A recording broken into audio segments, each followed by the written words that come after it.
Oh, Howdy, howdy. Hello and welcome. This is Studio Synergy number 16.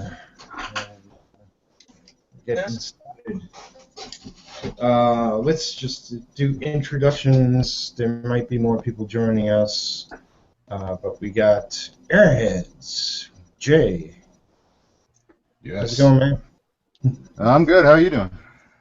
Good.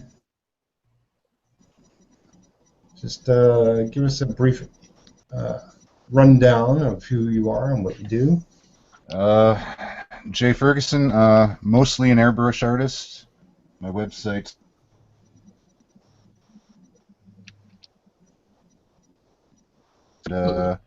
Instagram, Jay Ferguson Art. Cool. And we got Eric with us tonight. Hey, how you doing? I'm Eric Webb, Eric Webb Graphics. I do commission, character art, comic art, and graphic design. Welcome, Eric. And we have Tristan. Hi, I'm Tristan Grant. I do illustration and I guess some YouTube videos. TristanGrant.com. Cool. Yeah. And I am Peter Palmiotti, and you already follow my channel, I'm sure. So, how is everybody this week? Not too Well, shabby. Anybody have any challenges? Sleep. Not really. Having a hard time thinking of something to work on, but other than that.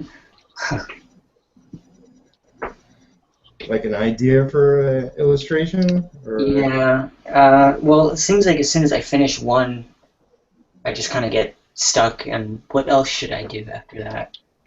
Usually it takes me a few days, and I come up with something. But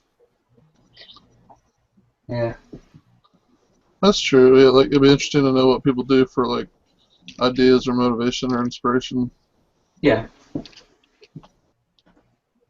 Like I usually just end up looking around online until something, I guess, hits me. But yeah, what do you guys do? Yeah, well, I usually got a whole lot of twisted ideas in my head, so it's not a problem for me. Awesome. Good answer.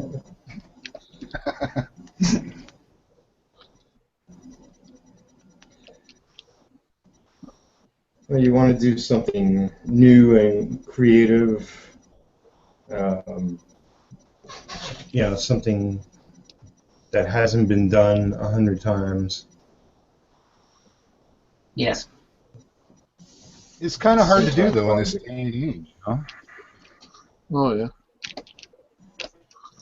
Pretty much, even if you think you've had a new idea, you can look it up online, and odds are somebody's already done it before. It's kind of tough to do unique, original stuff anymore. Yeah. I guess you just have to put your own spin on it. Yeah. Oh yeah. Yeah, exactly. Make it your own, and maybe try and make it better than whoever did it before you, I guess. Yeah. It's kind of like whatever you do is your own spin, your own take on it. So that alone is what makes it original. Yeah. I mean, your style, your approach, Yeah. And there's always going to be stuff that's been done, but can definitely be done better or differently. I think innovation probably comes from finding a way to do it nobody's thought of before. Yeah. Yeah.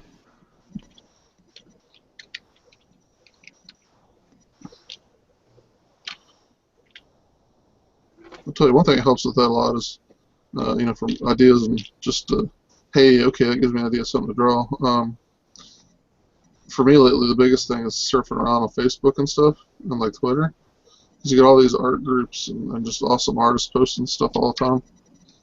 And like art prompts. So, right away I'm like, oh, okay, I'm gonna join in on that. Yeah. Or like, that's a cool theme. I never would have thought to draw on my own, So I try to do that. Hmm. Yeah, I Yeah, that's really the great don't. thing about the internet now. Sorry. Hmm. Yeah, I usually don't go on Facebook too much, so. Well, whatever. I mean, But what's your main social media platform? uh, I guess Twitter, but I have been looking on Pinterest a lot Pinterest is good. for reference and I'm stuff. not on it, but I hear a lot of good things about it. Yeah. And Twitter's definitely like it's kind of becoming. If only I could write more in a single status update, I'd be Yeah. perfectly happy with it. That hangs me up so much. But no, I like it a lot for it to me is more interactive than Twitter, and you can. I mean, a lot of time on Facebook, all you get is likes or views. But Twitter, people actually like start whole conversation threads. Yeah. Um, Yeah. Well, but I know. anyway, like Sketch Dailies is a really good one for daily inspiration stuff. Yeah, I was checking that one out yesterday. It's gotten really big. Hmm. I should start And following. that's called what? Daily? Sketch Dailies. I Sketch think dailies. it's Okay. 2 words. Yeah, just look them up. Hashtag Sketch Dailies, all is one word. Every day there's a different art prompt, and it's amazing how many people and the variety of art styles that participate. Hmm. Yeah. Okay. I've never heard of it. I stopped doing it because um,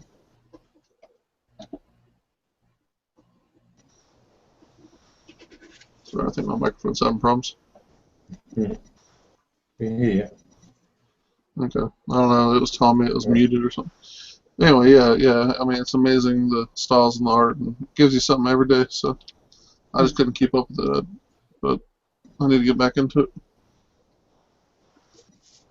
Yeah. Well, I know.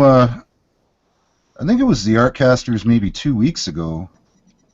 Scott Serklin was on there talking about Pinterest, and I'd never been on it before.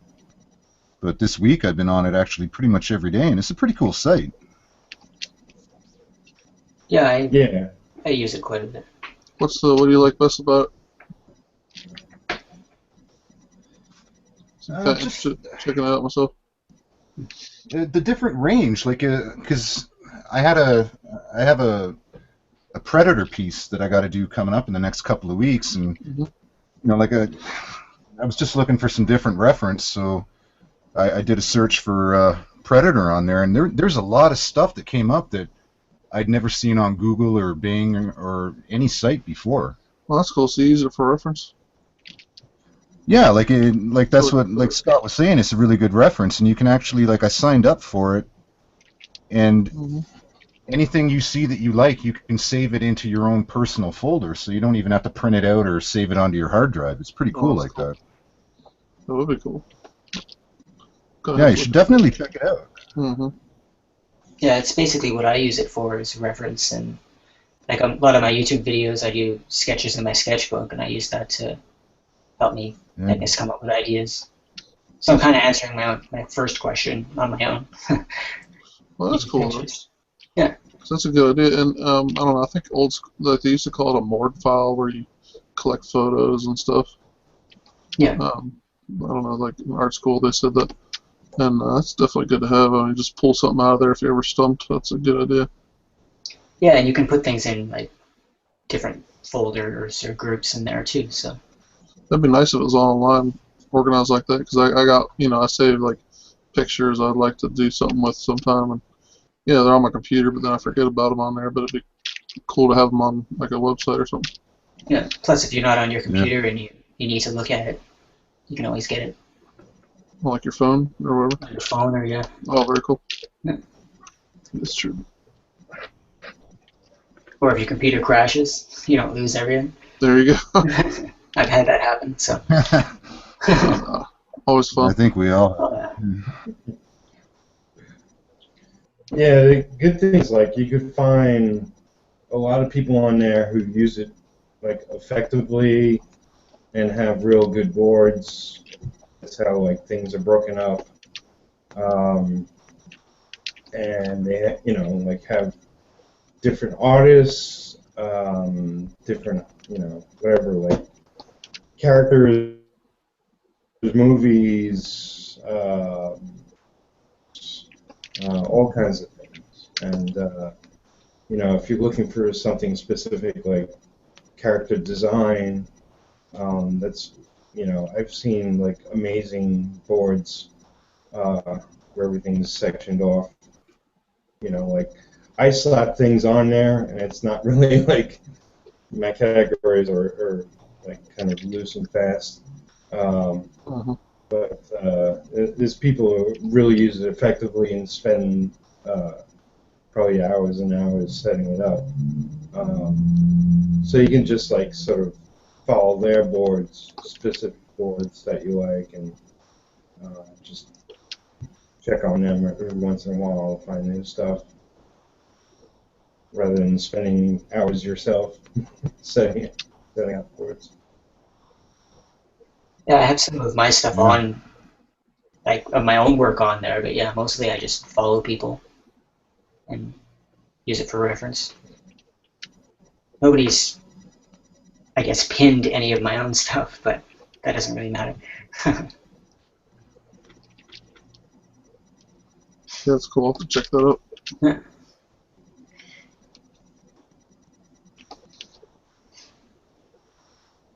What are the rest of your guys' networks that you guys use? Like I just use mainly Twitter and well, I'm everywhere, but Well, actually, you were reminding me of whenever you start talking about how you can do the collections on Pinterest. Um, I never thought about it, but actually you could use DeviantArt that way too. DeviantArt lets you collect whenever you favorite other artists' work. You can actually collect it, and you could really break it up into its own folders and collections. And I never even played with that at all, but it sounds a lot like it, and that'd be another one kind of like that to check out. yeah, that'd be neat. Yeah, I've been on it's there very forever. similar, but it's not all art on Yeah, Pinterest. yeah. Probably a lot of personal photos and stuff too. Oh yeah, like Yeah, there's everything under the sun on that thing. It can get kind of confusing, but the good thing about it is when you are searching for things, like you can put in very specific search terms, and something will come up. Oh, very cool. yeah, you can get pretty specific to everything. Yeah, that's a good thing. Like the search is really good. Um, I feel like DeviantArt, I know they have collections and whatnot, but it's always confused me on DeviantArt. yeah, and I feel like now, Peter, with those changes they have right now, they're trying to become more like that, like Pinterest, and they're trying to become more a social networking site. And at first, I thought it was actually giving me more interactions and stuff, but lately, I kind of wonder if it's not really working out well. I don't know if they kind of missed the mark or not, but I have to give it more time, I guess. Yeah, it's really new. I mean, Yeah. what they do like a week ago, 2 weeks ago. Um, it's really like final tell. Hmm. I'd have to sign up for another account. I think I deactivated mine a long time ago. I I don't know, think you like, can. Sorry. good. I was just gonna say I don't think I can log into my old account once you deactivate it. I don't know. There's probably like a time period where you have to wait to get it if you want that same one. Hmm. But yeah, probably maybe not. Huh. I mean, it may be erased right away. I'm not sure. I never deactivated my account. I do recommend DeviantArt. It's because it's got the whole built-in community. That's you can't beat that for like getting Yeah, your art out there and exposed to people who might commission you. Yeah. but it's like anything. I mean, I think Yeah. to me, you know, either Facebook or Twitter or YouTube or G Plus, you know, regardless of Pinterest, DeviantArt, regardless of what you're using, um, you have to, you know, really just give it time and interact and, you know, post stuff as well as comment on other people's stuff, you know, wherever you are, whatever you prefer, Hmm. it's putting the time in. Um, It's like being at a party. If you're going to stand against the wall, you're not going to get any interaction. No. Good What? good analogy there. Yeah. Although that's probably me. I'd probably just stand against the What was wall. Been there, done that. Oh yeah. But yeah, you have to get out on the dance floor.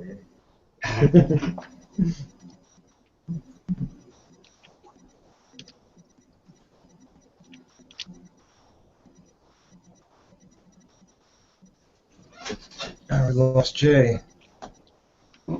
No.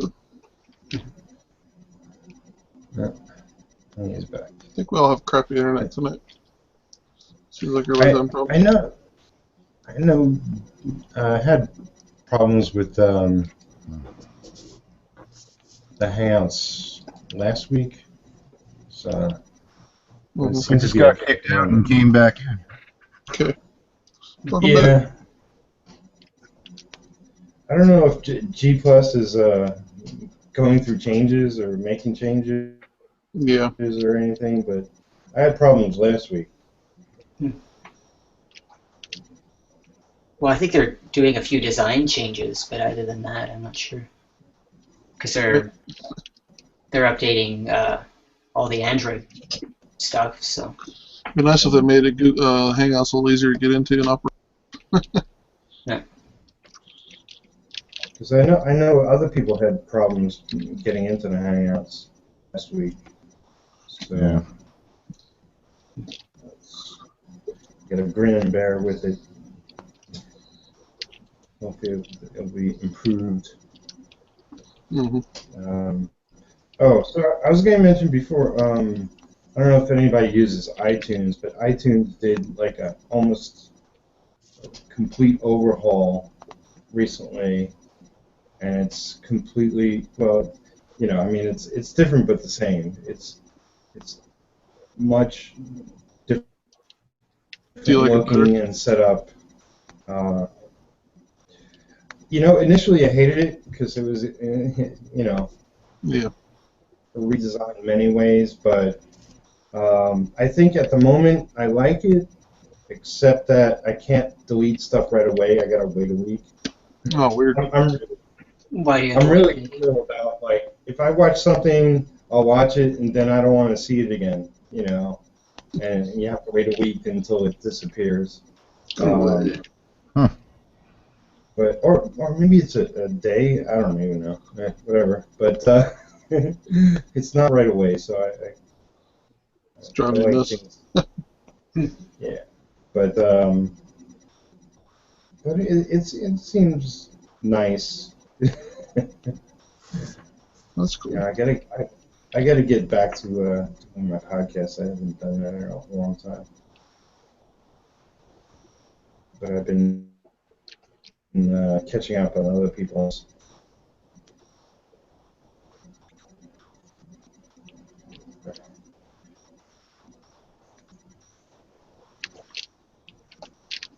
Yeah, I haven't used it in a while, but it's probably due for a change. Change is always bad because it messes with what you're used to, but hopefully it's better. Yeah, it's like I'm older now and I get used to things.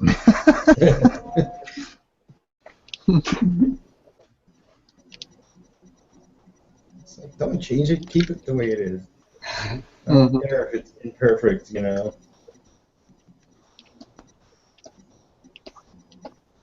it's always confusing when they hide things and you're used to it. You can't figure out. I used to be able to do this. Where the hell do I do it now? Yeah, it's like if they move something like even a half an inch, it's like, damn it, I have to move the cursor a half an inch more. Yeah. It's like, it's just annoying. Well, the worst used to be Photoshop. I mean, every version they'd relocate the different tools and like can't just leave them in the same place. Luckily, eventually, when the Creative Suite stuff started, every version they might move it, but they'd still call it the same thing finally. Early on, before the Creative Suite, they would like change. and that was really annoying. Mm. The dark ages of Photoshop. You think they're gonna stick with that? Like the what is it? Creative Cloud. Yeah. Like how do people feel about it nowadays? You mean the Creative Cloud or the Creative Suite? Mm. The like cloud. I don't know. I don't have Photoshop, but just the like subscription to it. Yeah. That's what it is, right? Yeah. No, yeah, that's really neat. I like the idea behind it. Yeah, I like it. I think it saves you money in the long run because to upgrade with Photoshop you gotta like buy a $500 upgrade every time. But with this, I don't know, I worked out like a 3 or 5 year totals, and I think it's several thousand less just to have the cloud, and you get the new stuff, versus in 3 or 5 years just buying whatever the new version is, and outright for whatever they always charge like 1,000, 2,000, and which is ridiculous. And yeah, it's better to have the cloud. So hopefully it'll stick around because I want it eventually. I like it. So You got it? yeah, Yeah. I got it when I was in college, so I got a discount. See, I'm Yeah. kicking myself because my sister got it in college and I didn't, or no, she didn't get it, but she could have. And I could have got it through her discount. I'm like, oh man. And the thing is, they don't check every time you have to repay for it, so you Yeah. just keep getting the same discount over again. Yeah, it rolls over. Yeah. Yep. Yep, that's pretty awesome. Yeah. Jealous. Yeah, as soon as I found out about it, I think I was sitting in class and okay, I'm buying it now. I 'Cause get it. Yeah, I definitely want that. Yep. yeah, and you can pay for the whole year now too. Oh, that's cool. It used to be just, I guess, per month. Hmm. I think it was like 600 for the whole year. Okay, so it is a little cheaper. Yeah. Than paying month to month. Yeah, it should be. Otherwise, there's no point. Yeah. Yeah.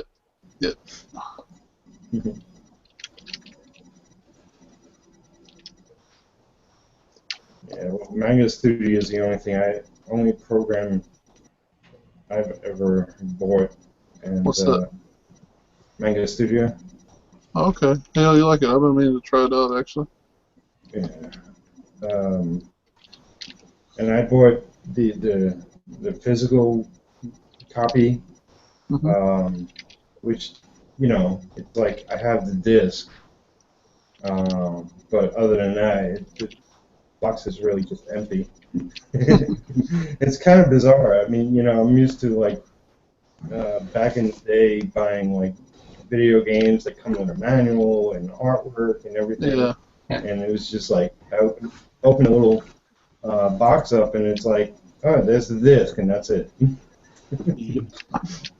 Times have changed. Not even a user manual or anything.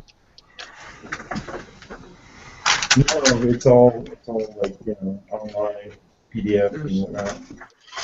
There's somebody Which new. you Who's can that? update. That's me, Jeff. Yeah. How's it going, guys? Good. Howdy. Going well. Guys talking about Photoshop?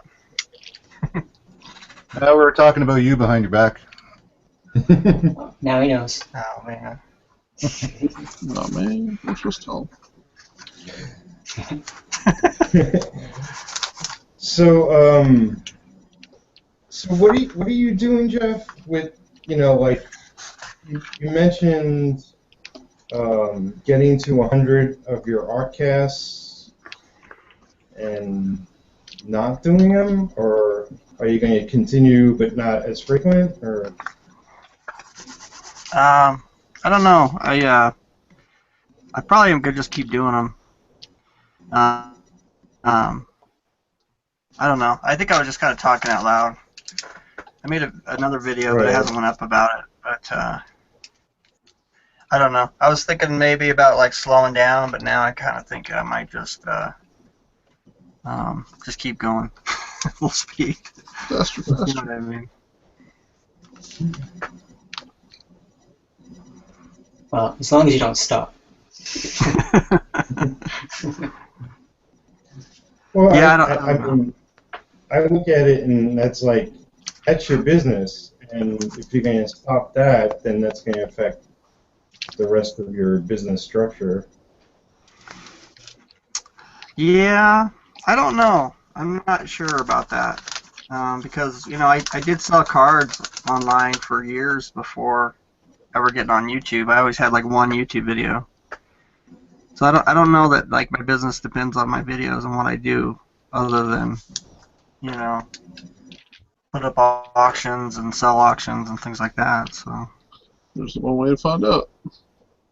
yeah, I guess that would be. Just take a month off and see what happens. But I'm sure it has some effect on it, but I think less than probably what most people would think though. Yeah. But just from judging by who buys stuff and who doesn't, But yeah, I don't know. I just mentioned that, I was kind of like feeling like I didn't have much to say, and then I don't know, somebody grabbed that, or maybe I said it in a way that people kind of thought that's what I meant, and then all of a sudden there was like people were commenting, they didn't want me to go, and I was like, well, I didn't quite mean that, but. Don't go.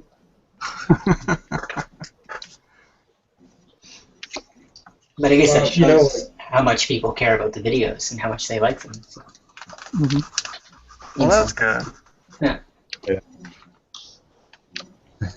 And you can kind of tell, like, if, views, you can see your view stats based on how many people are actually commenting or favoriting, and then, yeah, I don't know how much actually transfers from people looking at, say, a recording of a drawing or something, and then, oh, hi, yeah, I want to pay for some work. I'm like, okay. I mean, it doesn't, I don't think it actually, for me, it hasn't changed over to that. It's just been like, okay, here's a couple of random views. And so I don't know how good YouTube is for business, Yeah, I don't know. It's I mean, I'm sure it does, but yeah, I'm not sure. And then there's just people that make money off of having like a YouTube show or channel. Yeah.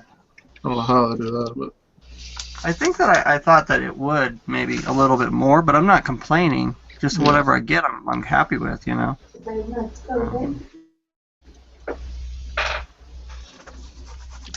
But I don't know. You have a lot of YouTube videos, Eric? I have a channel I've started getting into it this year a little bit. Yeah. Just mostly just recaps of live streams, and they're like sped up and have some music and stuff. Because like even my wife says like I cannot focus on a 2 or 3 hour session, but I love your 5-minute videos. Yeah. So I'm like, thanks, honey. But it's true. I mean, she's actually a very good gauge for like what the average person would want or think or say. So she's not an artist or anything, so she's like, yeah, if you can condense that, that'd be great. Now say that in 3 words. Yeah, I know my wife's the same way, and that's what I love about it. She takes it from such an outside perspective that I never think about. Yeah. And it's just like, oh yeah, that's how the normal people think. Okay. So sometimes I'll bounce something off of her and it'll piss me off, but I'm like, you know what? No, she's right. Cause Yeah. yeah.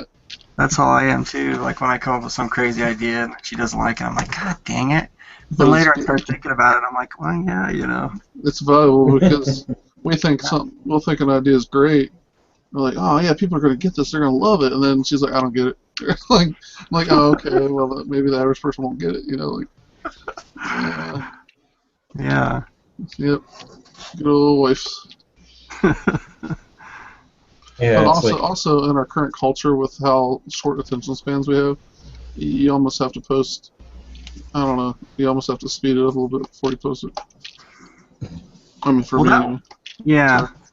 That's why I started doing the YouTube videos actually, because I was like everybody was doing the live streams, Mhm. and I just couldn't, hang with that. I mean, I was just like, man, they're not even talking half the time, and Mhm. I just wasn't into it. And then I saw some people doing kind of the sped up versions on YouTube, and I was gonna go for that in the beginning, but then I don't know if I couldn't figure it out or whatever, but I ended up Do just you loading some videos. think viewers are more interested if you have music in the background or if you're talking while you're drawing? Because I've I experimented with kind of both, but Yeah. I kind of think it's talking. Are you talking about live stream or oh just? yeah, during a live stream, and then that would translate to like uploading it to YouTube later. But like you're sitting there Yeah. talking and interacting with the chat people while you're working, and think that's better. Yeah, I think talking. Yeah, Talking. and maybe I've combine only really. Yeah. combine I've the only two really still had. have music. Sorry. Yeah. No, it's all right. Probably a little bit delayed, but I was gonna say the only person I've really ever watched doing the live stream is that girl Michelle Goff, Mhm. and she talks to like the chat or whatever while she works, Mhm. and I found that more interesting than like the people who just kind of ignored the chat or whatever. I just typed into the Yeah. chat, and you know what I mean. But like on YouTube, I definitely find videos with like some kind of like talking, more interesting than Mhm. like the speed paint with just the music. I usually don't stick around to the end of those. So, Yeah. but then it's like you said, it's like we're artists, so I don't know like if the rest of the world thinks like us. You know what I mean? Yeah. So I have caught my wife listening to my show, but then I just figure she's just trying to figure out what the hell What I'm do you do? doing in here all the time. Yeah. Yep. So,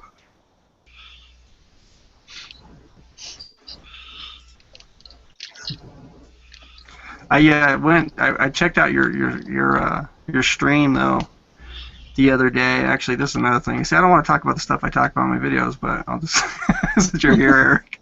But I went back to that Picardo side or Picardo or whatever it's called, Yeah. What'd you think? and I checked out some of the other stuff. Yeah, because I didn't look around the last time I was there.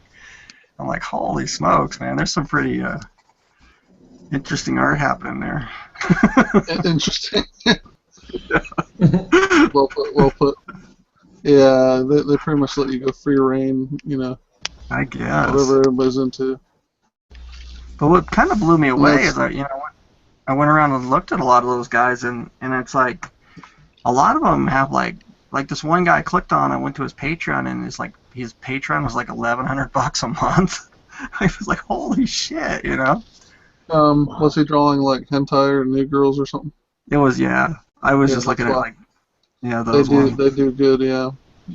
So if you can draw that stuff, then yeah, you'll do pretty good. But I don't. Right. So I don't get as many views or likes or whatever. Even Yeah. there's a really good artist, Art Germ. He gets a lot of anytime he launches a live stream, he has a lot of people sitting in on it. But again, he Really. does draw a lot of sexy women, so I've never seen like a streaming site that was just okay with all that stuff, or maybe they hmm all are, and I just didn't realize I it. think that's their mission is to just whatever you are into art wise, just you can do it there. That's pretty cool. That is cool, but yeah, it's a good thing to have labeled properly. Right. Right. Are you how often, like you said, that one guy that's kind of popular on there, how often does like he stream? I mean, how often are those guys on there doing that? Like every day or A couple times a week. really? He Okay. only does it for about an hour, and then he'll come back and do another step on it some other time. Oh, Sometimes okay. it's like the same piece for like 2 days or something. Oh, I see. Okay. Just an hour or two a day. But, Yeah. yep. Well, it's another it's just funny. It's like everywhere you look, there's some little niche place that people have figured out how to make money on their art. It's Mhm. pretty inspiring, really. Yeah, if I can master that Patreon thing, I've been wanting to look into that a little bit. Because we, you know, I work for people who use it, but I don't have Yeah. it, so I might want to do it sometime for like a webcomic or something. Yeah, the Teenage Mutant Ninja Turtle one has one, right? Yeah. Yeah. The one that you guys are working on. But Yeah. I'd like to look into it sometime for my own projects. Yeah. Is that so? Then, do you get any of the money for that, or is that just to kind of like build money to pay you? So it's like going to them and. Kind of. Yeah. It goes to it reimburses the creator and the writer, and he commissions me. So, um, Oh, okay. so yeah. Yeah, it'd be interesting if we ever ran into any legal issue with that. I don't know if it's me or him that gets hit with it, but ultimately me if we have to shut it down. So yeah, Well, I every don't know. little Who helps. knows? Yeah. They'll probably people- just, I mean, Hmm? cease and desist before anything really ever gets serious anyway. Yeah. So Yeah. you guys can always get out of the way before something happens. Lord. Yeah. Yeah, and Patreon seems like one of those that's hit or miss. Some people seem to do really good, and it's not always just because they draw sexy women, but you know, then other ones Right. do all right or don't do good. Yeah. Like anything else, you got to advertise it. It's almost like Patreon's kind of unique. It's almost like a Kickstarter, but on a regular basis. Yeah. It's kind of neat. Yeah, I mean, I've definitely, went back and forth with like mine, and I actually just today changed mine around. I cut away I had a bunch of like different levels that gave away prints and stuff, and I was just having a really hard time with that. And I got rid of all those levels, and I just made it like a $5 pledge, just kind of like straight across the board. That's cool. And yeah. Simpler the better. And made it a monthly thing too. Yeah. Because I was doing it like you can like do it by content, and you can also do it by like month or by content. So I was doing it by content, and I think that just confused the hell out of everybody, Yeah, I don't even know what that means. Exactly. Who knows what that means? I don't know that much about Patreon either, so. Yeah. But, Yeah. I put out like so many videos. I was like, I wasn't even charging for all the videos. I just do like a once a week charge then. So then I had to kind of explain, okay, well, I'm not actually going to do it by content. I'm going to do it by once a week. Mm-hmm. But it cut my money down like way down because I think I was like about 175, and it took it all the way down to like $38. So Oh, wow. I was just like, oh no. But I think it's better in the long run, Yeah. Because then when people get on there and stuff, it's like I don't, because I was already having a hard time with the prints, and I just didn't want to get 40 more people on there with kind of the problems I was having, Word. Yeah. But yeah, yeah. With that stuff. It seems like too, like you gotta. I don't know. It's a weird thing. It's like not everybody you think would get on Patreon would get on, Mm-hmm. and then I think like it's not so much the same as like with Kickstarter where. I think a bunch of people would get onto Kickstarter that you might not expect, but then like with Patreon, it's just hard to figure out who that audience is in a way. Yeah. At least Yeah. I've had trouble with that. You gotta advertise it, I guess, because I guess I feel like there's people out there just looking for stuff to donate to, but Yeah. that's probably not real. like, otherwise, how do you get them? So. They're just bleeding money. Well, I was really surprised. I just had a successful Kickstarter campaign with the TNC webcomic, and we're gonna do a book collection. And then, but I was looking at the list of people who donated, and a lot of them donate to other projects. I mean, a lot. Like, I mean, often, not that they donated a lot, but and I guess just people just go out and do that. Like, hey, I got some money to burn, so. I Yeah. don't know. Well, I mean, I'm very thankful for it, but I don't understand how, I wouldn't be able to free up enough money to do that very often. Yeah.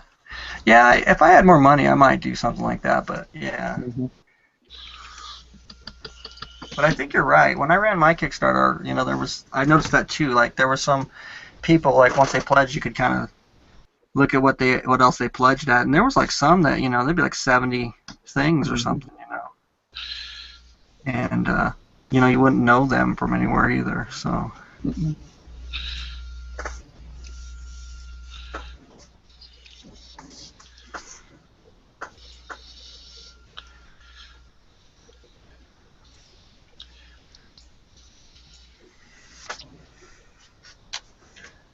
Who else is in here then?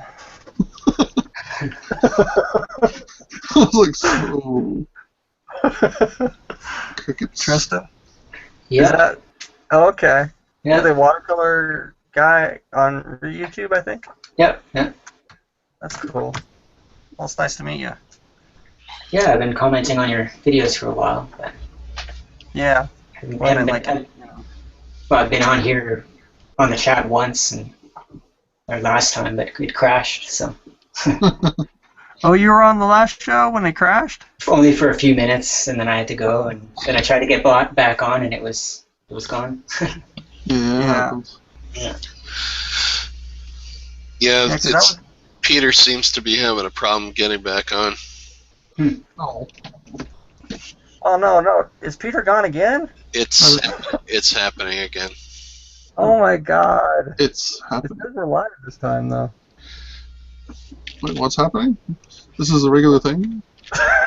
Oh, it happened last time, Oh, okay.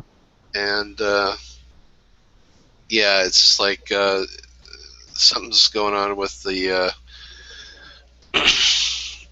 with the Google Hangout supporting Oh, okay. more than so many people, and yeah, it's just acting kind of funky. Must be the season, because, I mean, I play Quake Live, and every time I log on, they're having server connection issues and stuff, too. Like, everywhere I go, there's another site having a problem. Like, must be the season or something. It's weird. Yeah. Yeah, last time though, when Peter got out, it's like the show stopped, and then we all just stayed in here and talked forever. Yeah. And then, Exactly. but this time it says it's live, so I'm assuming it's still going. So I wonder if Well, Peter will be able to get back in.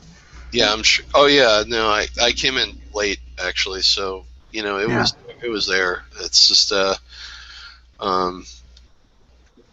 it seems to break with too many people.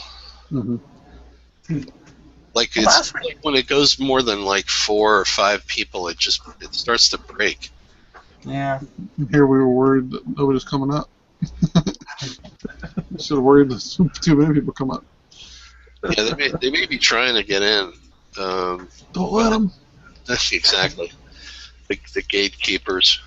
We could change the name of this to the gatekeepers. Broadcasters. That's awesome. Or the art speakeasy. You have to have the special password whatever, to get it. That'd be great.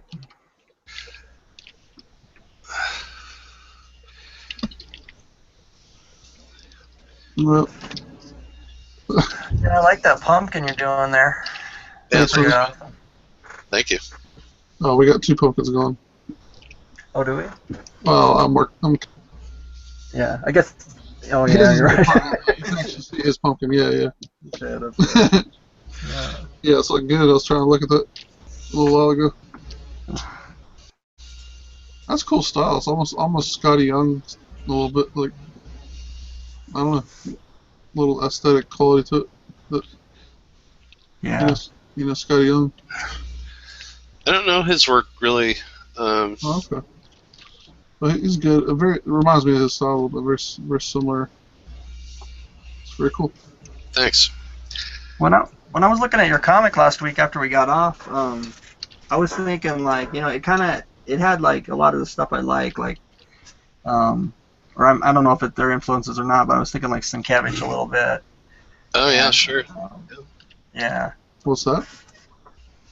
Bill Sienkiewicz. Okay. And Yeah, I'll take that. Yeah. It's a cool book. I didn't get a very good look at it like when we were on the hangout, but I kept that link open, and then after I got Okay. out there, I read the that one on the issue side or whatever, and very cool Oh. stuff. Oh, thanks. Yeah, we actually, I was the person at the show. That went pretty well. Oh right, you were going to Vermont. Well, I am in Vermont. I live here, but yeah, it's the Vermont Comic Con, and Yeah. I basically all but 12 copies sold them. So Wow. yeah, Very no, it cool. was good. It was good, and and it was also one of those things where like. You know how like some people they just kind of buy everything that's there, especially if they're like looking for indie stuff, Mhm. But like my deal was like would just be like these people would pick up the book and they would just be like kind of looking at it a little pretty passively, and then I'd be like, oh, okay, well thanks, and then they'd put the book down, right, and I'd have like 20 of those. And then I'd have this one person who would be like, "Oh my God, this is amazing! I've never seen anything like this." And then I didn't even have to ask them. They'd be like, "How much is it?" Boom, done. So it was like, total passive or no interest, or like they're glazing over looking at this book, or it'd be like the one person who was like completely, crazy over it. And so that was great, So like every person who bought it was like lunging at it, right? And so that's what you want. It was cool. So it was cool. Totally. It definitely proved to me like my suspicions that the book is definitely like you're gonna love it or you're gonna like have no no interest or reference point for it. So Yeah. and that's good because it means that the people who like it are really liking it, and Yeah, that's almost how an indie I think's got to be. It's got to have that hardcore fans, or just nobody's going to pick it up if it's just kind of middle of the road, Yeah, I Because think nobody really has to. yeah, totally. So, and the other thing is, if you're going to bother to do your own thing, it might as well be something that's actually legitimately different. So, Yeah. otherwise, you're spinning your wheels, I guess. The only thing that, of course, was going on was that like the all ages type of stuff, and I don't mean like safe, but just all ages. That stuff was flying.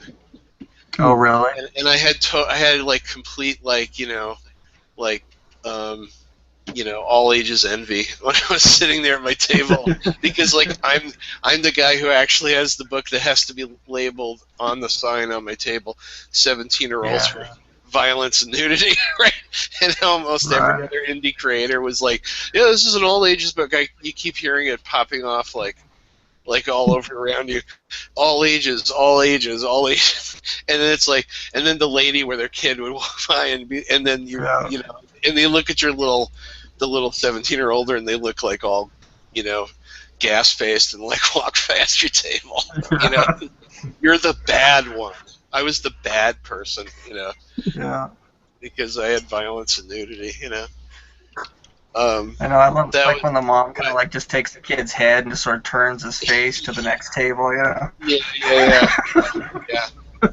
Yeah, totally. But, it was just funny. It was just like that was funny. It was like because nobody else had anything that was like specifically a 17 or 18 older comic, Yeah. Yeah, so it was like, oh man, I'm the creep, like I was the creep. But that's okay because all the creepy people wanted the book, so it was good. So they were probably going like, God, all this old ages stuff. Why can't I find a creepy book for me? And they're like, right here. There you go. Here's the weirdos need something to read. I know. Can't be left out in the cold. That's right. That's exactly. Yeah, but it was good first show experience. I mean, and the thing is, like, we sold enough so that we can buy another, get another set of copies printed, and I made some sales on Facebook, so that was all right. Oh, nice. Yeah. Yeah, I'm back. Welcome back, Back Peter. here? All right.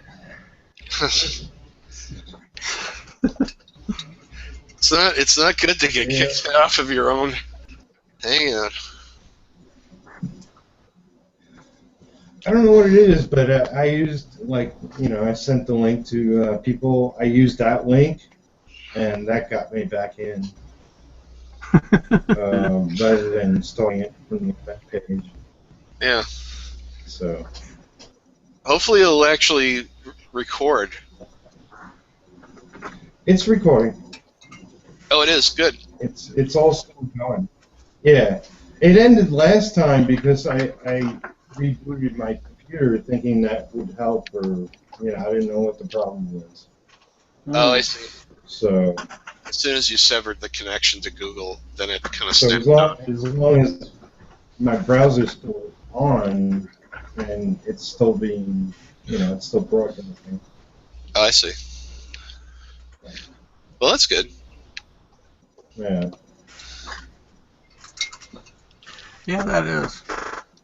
Yeah, it's funny. I clicked on one of my links, like in the Artcasters chat, like to my old show.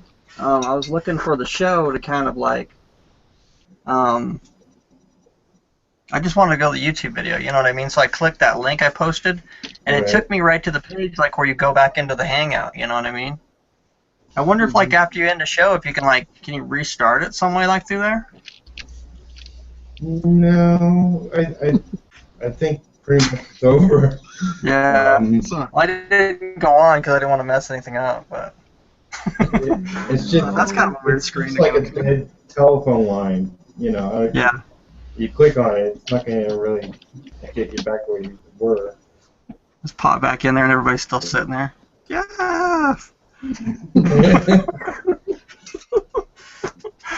Yeah, it's how you go back in time. That's Right. You found the secret. Oh, that'd be awesome. I could just keep replaying like the last 2 days, like over and over, like in Groundhog's Day. For all of us. Stop pushing that button, Jeff.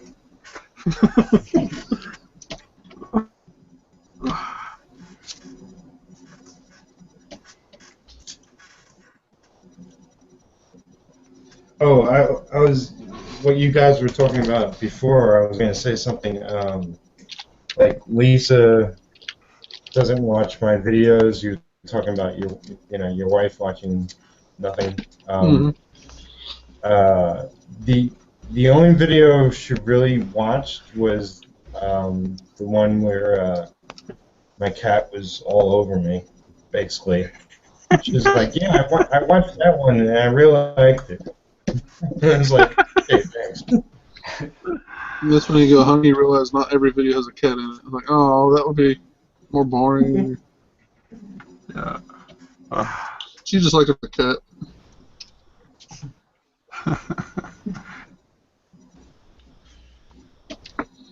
That's cool though. Yeah, no, it's just a attention span thing. And yeah, again, the fact that you can use your wife to gauge like the general public. Yeah. Is your wife like? I mean, I imagine. Or go ahead, Peter. Okay. I was just gonna say, is your wife like? Because my wife, she's not like the nerd or anything, She just like she watches normal TV shows. That's what yours is like too. Yeah, Grey's Anatomy. Right. Just say no more. But she'll watch anime with me, Walking Dead, and Supernatural. We've been watching The Flash together, and that's cool. Stuff like that. And she watches a lot more of my shows than I do her. I will admit. Yeah. Just because I like creative stuff, or the more interesting stuff than the usual, the real life stuff. Yeah. But yeah, so. No, she's not strictly into comics and all that stuff, and I think it's actually makes her a good gauge for what the average non-geek person might think. I'm working on it. I'm trying to turn her into a geek. Working on it. I'll have to find somebody else to be my gauge. Like my girlfriend Lisa, she's somewhat of a geek. She's into certain things, Doctor Who and Walking Dead and whatnot. She's into Doctor Who? She'll listen. Yeah, she's into a Doctor Who. Yeah. But like she'll listen to what I have to ramble on about. But if like she won't look at what I do or watch my videos unless I specifically say you gotta watch this, you gotta check this out. Yeah. You Yeah. know. Like we're doing this, she won't jump on her computer and listen or watch this. Oh, jeez. Yeah. Yeah. Yeah, I need Which it. I don't blame her. Like, I know. Would you guys jump on like your computer and like listen? I definitely wouldn't. To some show my wife was on with her friends. It's like, hell no. Yeah. True. Yeah, that's pretty much a. Sure enough.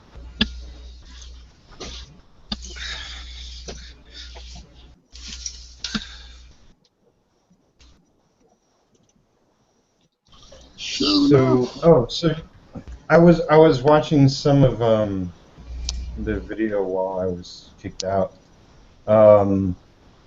Have you any of you seen Tristan's videos? I Yeah, I haven't. watched it. Nope, I'll have to check I them out. love I I love watched his, a few of my own, but the simplicity of his setup. It's very elegant. oh, Yeah. Yeah. What is Tristan? What do you do mostly? Like, just watercolor sketches. oh, very cool. Hmm. I like watercolor. I dabbled in painting a little bit because my mom's a painter, and it didn't stick. But yeah, I do enjoy it. I can appreciate it definitely. I'm just starting out, so That's cool. I'm learning. Well, I put everybody's links, in the video afterwards. So if you don't know where to Mhm. find them, you'll see it there. Tristan, have you came across James Gurney's painting videos on YouTube? I don't think so.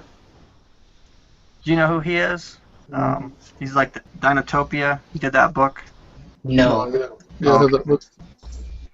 Well, it's a book kind of where there's like dinosaurs and people. He's like a really awesome painter, but he does like these watercolor videos that aren't really about that stuff. They're like, he kind of goes out in the field and paints and stuff, but he's just a really incredible painter. I thought maybe you might have ran across him, He travels around the net and stuff.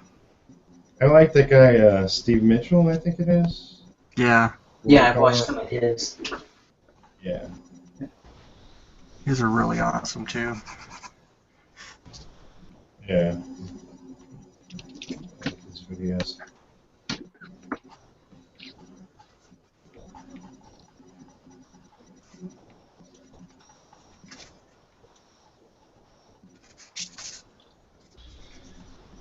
So what is everybody working on? Eric, is that a commission you're doing? Nope, it's actually a personal piece.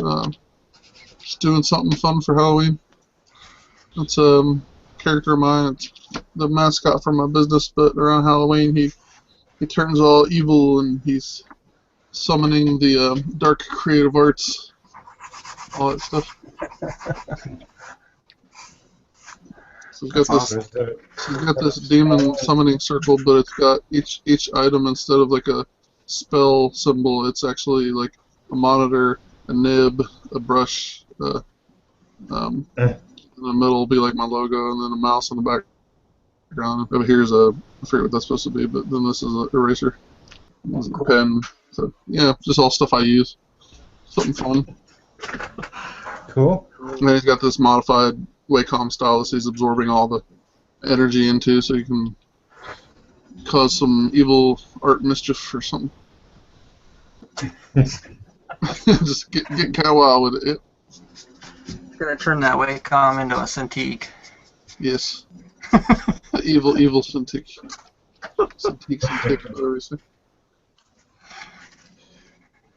And Somebody- Greg's also working on a pumpkin. Mm-hmm. I mean, yeah. Yeah, got a couple good pieces on here. Yeah. Somebody commented on that last Artcasters chat about one of those computers or tablets you were talking about, Eric. I don't know if you ever got back there to see that, but maybe you ought to go back and, because I know you were looking for feedback about that. And Oh, did they comment on the actual video? They commented on the video, Okay. yeah. So you Okay. can Yeah, go bring up because I know we talked about it, but yeah. It was somebody else. Oh, about a portable option? Yeah, he said something about one of the ones you guys were talking about. I don't remember which one. Okay. I'll take a look. That might have been me. Oh, was it? It might have been. I don't know about the other comments, so it might have been someone else. But There was only a couple, and that was the only one about that. It might have been. okay. Sorry about that. No, it's okay. I was just saying, like, I have a Cintiq, which I like, but as far as portable stuff, was it the Surface Pro you were interested in? Yeah, actually, since then I've started looking at Dell products. Okay. They have a really good one called the Inspirit. It's called the Inspirion, or however you say that, Inspiron 2-in-1, and it seems like really powerful but cheap. And it even demonstrates it as being used for graphics and stuff, so might be the way to go. That's cool. But the Surface Pro, yeah, every time I see a commercial, I'm like, maybe. Because they even mentioned Photoshop on the commercial. Like, Yeah. so. Yeah, they're definitely marketing it as something that can handle the stress of a heavy program, and Yeah, I noticed that. Yeah.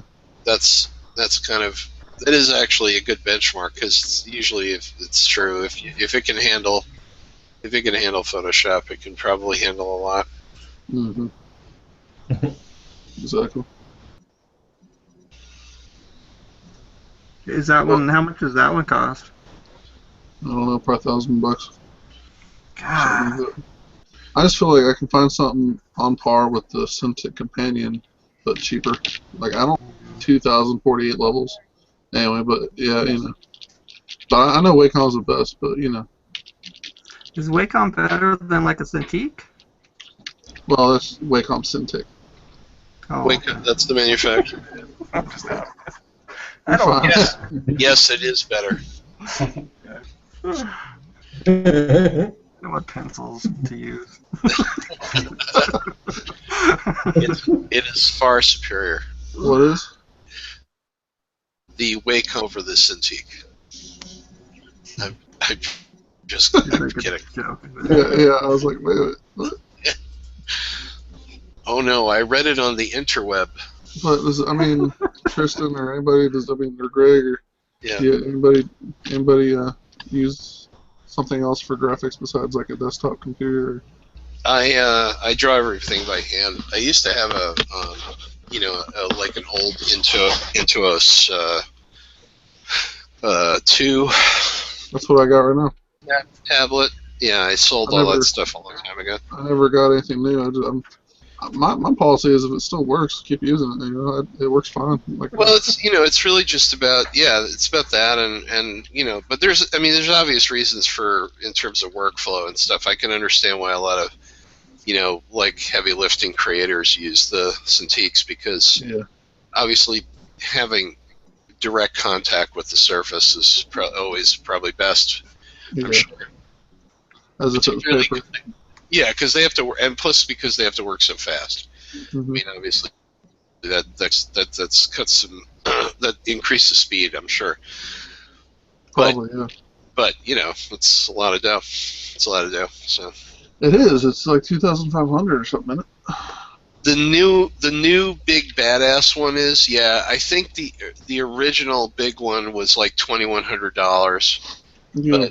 But yeah, it's higher even. So I'm sure there's I'm sure whatever newest iteration of it they've made, I'm sure has some kind of special hoop-de-hoo under the under the hood. What's interesting is I just got a new Dell catalog. That's where I found that Inspirion thing. And they have their own like high-end monitors are about that price. So it tells me it's basically just a big ass high-end touchscreen monitor. But Yeah. you know, Yep. Although I mean, my understanding is that the what do you call it? Like other other touchscreen product, like built-in like mhm. laptops and things like that,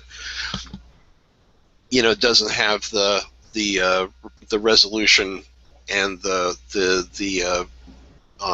what's the terminology for tablets? I forgot again, but it doesn't have the speed, velocity, pressure sensitivity. Yeah. In fact, most touchscreens don't have any real pressure sensitivity, so you're not Okay. going to really um, you're not going to be able to avail yourself of what you want to be able to use with, let's say, Photoshop or whatever, Mhm. Manga Studio, in that by substituting. There are pressure sensitive monitor setups from other manufacturers, Yeah. Chinese and stuff, and they undercut the Cintiq by half or less.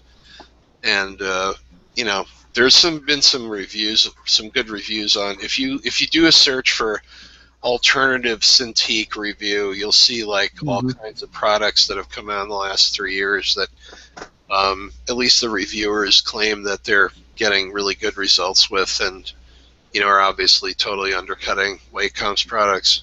Mhm. So Well, it's about time. They're overpriced because they have no competition.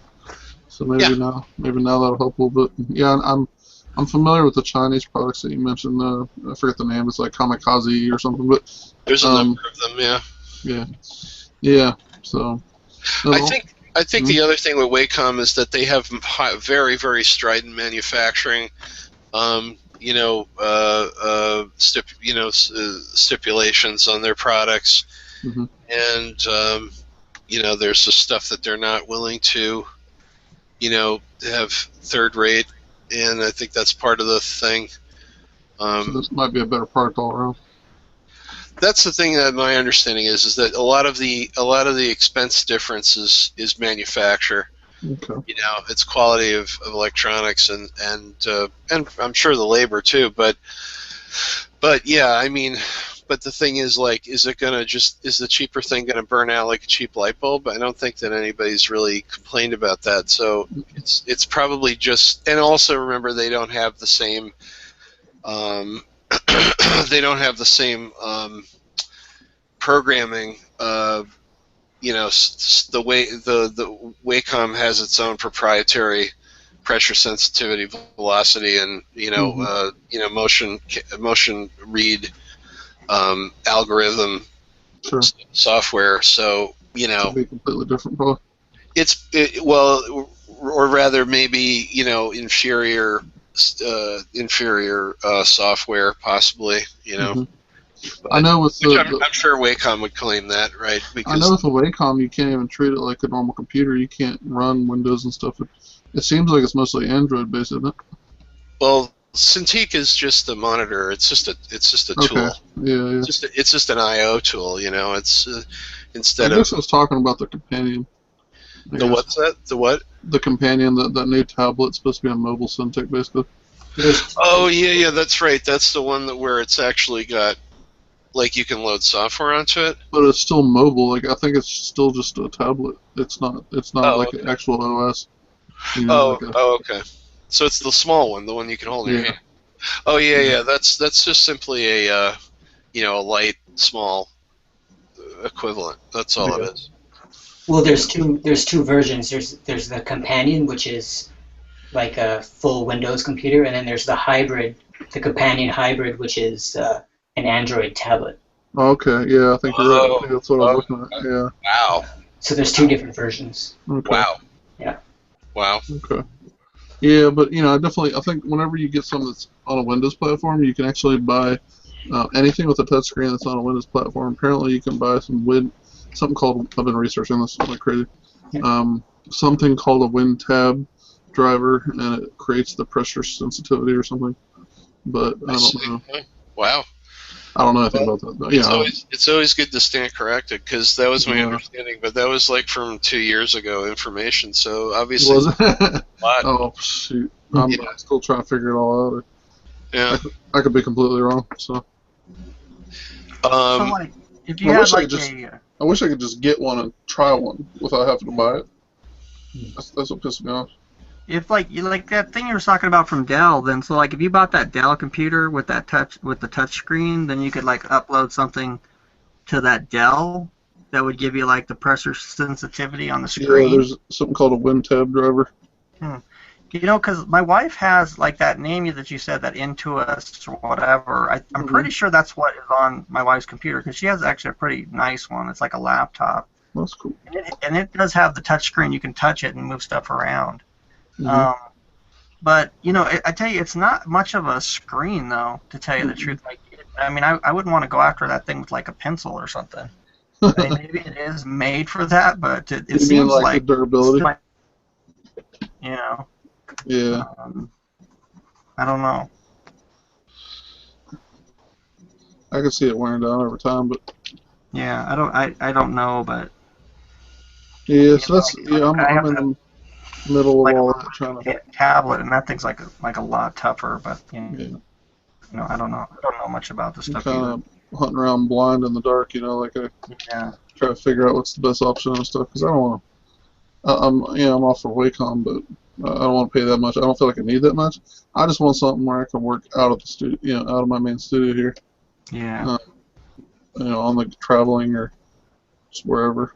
Even if I just want to go to the park on a nice day and work out there on a picnic table or something. Yeah. So Take a sketch pad. yeah, yeah. But I do that sometimes. You need to run a Kickstarter for us. There you go. I'll leave you all. Yeah. That's right. Buy me something. See, that's what I think. I think that's the other. Not that excuse me, not that crowdfunding couldn't use like about 10 more crowdfunding sites, but maybe there would be some room for a crowdfunding site that's really just about buy me this, And instead of it being about this like sort of money amount, it's like, look, here's my campaign. My campaign is I need a Cintiq, a new computer that's this computer, pad out my art supplies and whatever, like a few things, or I need a new drawing table or something, and and it's all referenced out to Amazon or wherever you have to buy it, and it's like, okay, can you buy me this? And then people just throw the money into the hopper and then it just auto buys the items. Yeah. Like that. Cool. That's actually a pretty good idea. Well, you can go. A lot of people would do that for you too. Yeah. By Jove, I think I've. Especially like because how often do you hear that like on the net? Oh, my computer went down. I'm trying to buy a new one. Can you go? Yeah, buy some posters? Yeah, I guess it's the same thing if you say I need GoFundMe because of my computer melted down.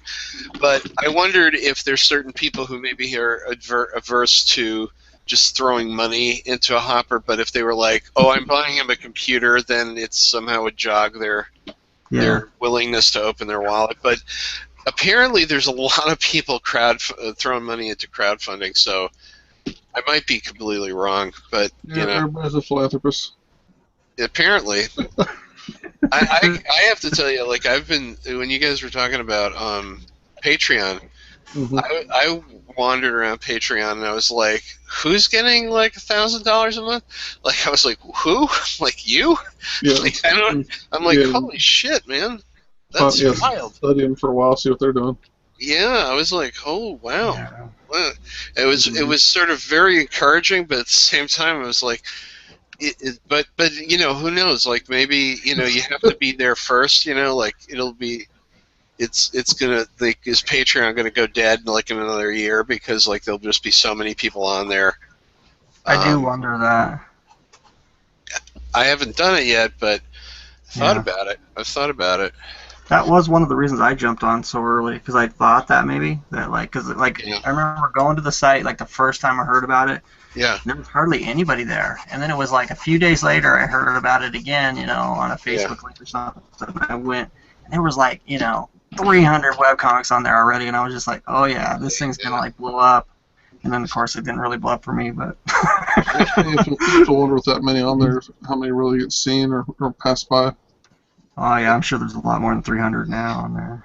I have to tell you that I was starting to get like, it was almost like I couldn't breathe, because I'm reading like all these incentive things, and I'm like, if I had to juggle what these people are promoting like for these levels, Yeah. I wouldn't have time to do anything on the projects that I have to do. Like, Oh yeah, like the extra art and all that. You wouldn't oh be my able to do God, the actual thing.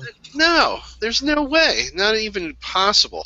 So I'm like, Mhm. oh, so I would totally, I guess, fail at Patreon, right? Because I can't offer 17 different levels of incentives that I'm going to do with my, clone person in the corner that I feed, like donuts and Mhm. peas in a bucket in the closet. I mean, like, Oh, where'd you find that? I need one of those. I know. Who's going to do all this extra work? I think it's completely ridiculous. It's like you sleep an hour a day, and yeah, it's not going to happen. So then I was like, so that's why I was wondering. I mean, are people having successful Patreons that are just doing reasonable amounts of stuff on, like, hey, just please support me if you can, kind of thing, or does it completely hinge on all this, like, super extra stuff that they offer? I don't know. I think there are people. Yes. A lot of the stuff I see on there is like digital stuff. So Yeah. it's kind of like that doesn't really take time. But I know I see them like where it's like a hangout and then art and a lot of stuff. But Yeah. make it work. Yeah. I don't know if you were on here when I was talking about mine, but I was like giving away prints for like some of the upper tiers, and I kind of got to the point where I thought that was a mistake, so I kind of revamped mine here recently and got rid of that. What did you do? What did you do to replace that? I just made it all like just one tier where it's like everybody just, if you want to give me $5, that's cool, and then I put their name in the end of my videos. I do like a raffle at the end of the month for like a drawing, and then that's it. Right. But it's like $5 a month, so the Well, thing about I was gonna say the thing about the upper tiers where the prints. I mean, when I first started doing it, I thought, well, it's just like print sales, But with the way Patreon like charges and stuff, I kept getting like screwed out of prints because like people would jump on and jump off, and they would like, they'd let their credit card bounce, or then they'd let they'd like adjust. They have like another setting in there where they can adjust their pledge level, and people would like pledge one amount and adjust their pledge level like underneath that. Mm-hmm. So then I sent them a print when they didn't pay for it. Oh shit! And I was just like, this is like ridiculous, And it was, as much as I tried to keep up with it, and I don't even have that many people, I would still be like missing people. Yeah.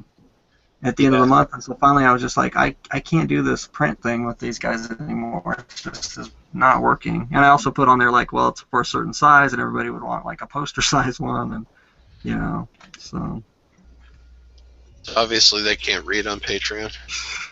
No, they're fine. But That's what I thought about Kickstarter too, where you're spending all your time kind of serving these people instead of doing the thing you're supposed to be doing. right. That you want the funding for. You're spending all your time, fulfilling the different goals or making their cameos. And say you're doing a comic, and you say, well, this tier you get cameos, or this tier, this and that. I mean, there are people making a ton of money off there, though. oh yeah. So some people are doing it right.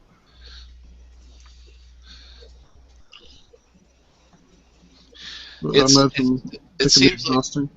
yeah, I would think, and it just seems like there's a lot of like you start chasing your own dragon, like with all this like like levels and I can't believe that all these people have their have their shit worked out so that they're like, okay, if for all the $500 people with the even specialer book, and the print and the other thing, Yeah. it's still gonna, the shipping's gonna cover it, because I figured out to the 10th Yeah. increment of shipping for every possible geometric upscale of like whatever you buy, and Yeah. like I'm sure that's not happening, and then they're getting, the other one that gets me totally afraid about using any of these is that they're all taxable income. Yeah. All of it is. Right out there in front of everybody. Well, yeah, and the thing is, like, I just envision being, like that all of these people are going to get fucking audited, man.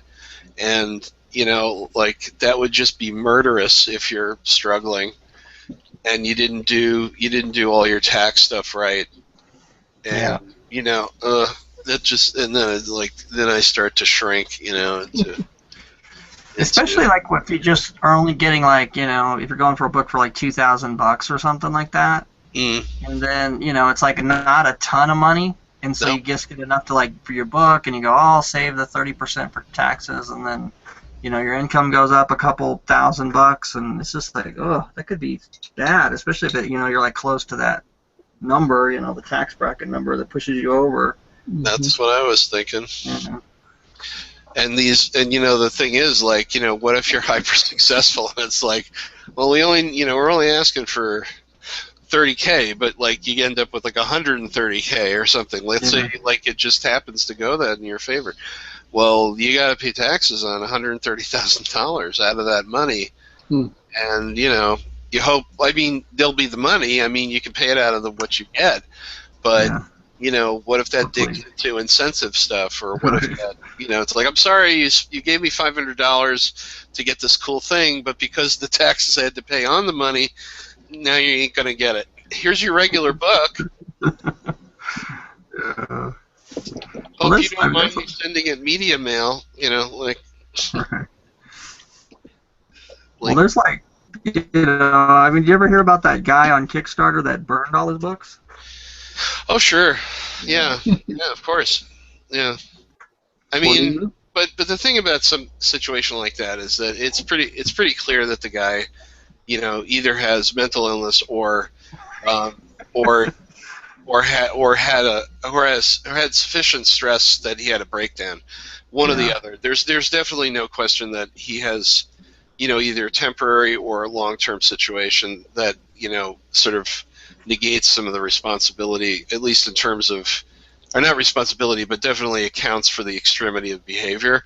Yeah. So it's sort of like, that sucks, and you hope that he gets better, but that really sucks. And, and it's like, it kind of leaves you stunned, when you hear that story.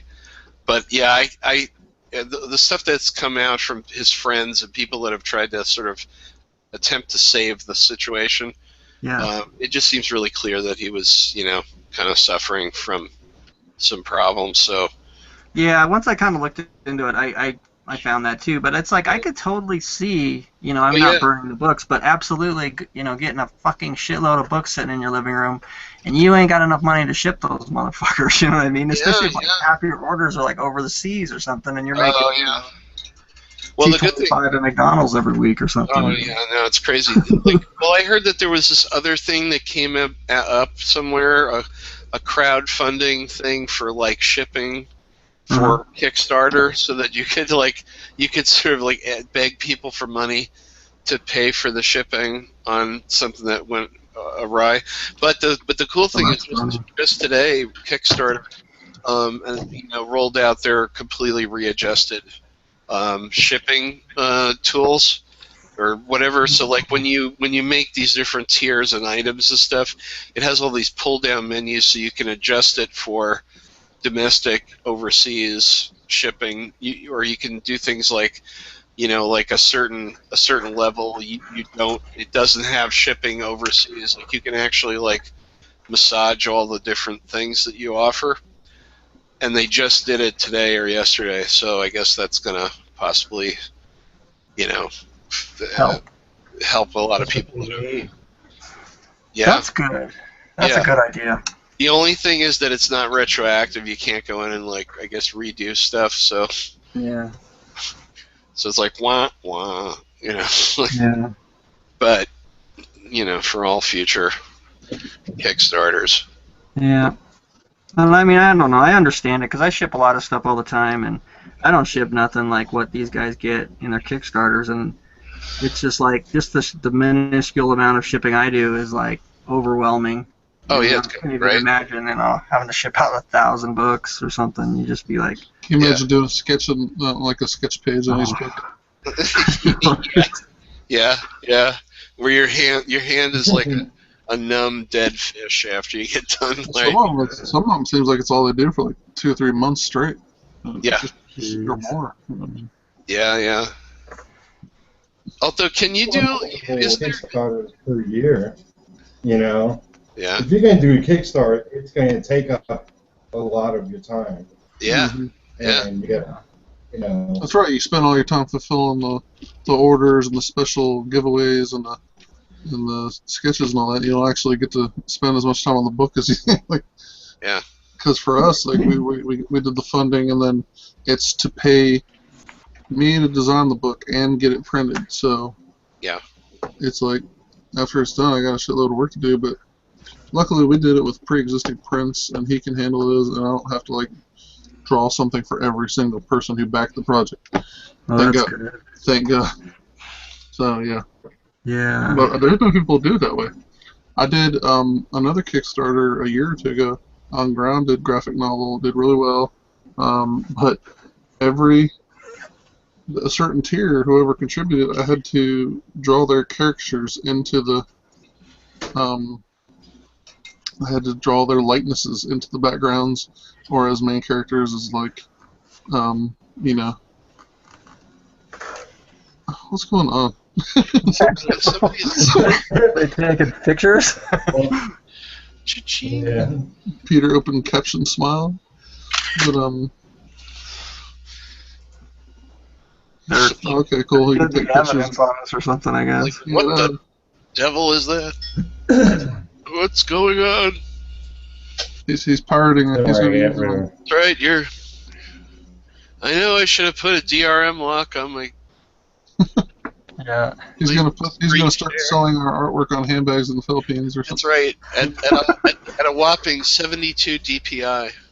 Yeah. Yeah, I had that happen. I had a Rockabilly Zombie piece. I found some random ass person in the Philippines selling it on a handbag. Oh no shit. I had to do one of those fake, the cease and desist. I don't know. I think they took it down.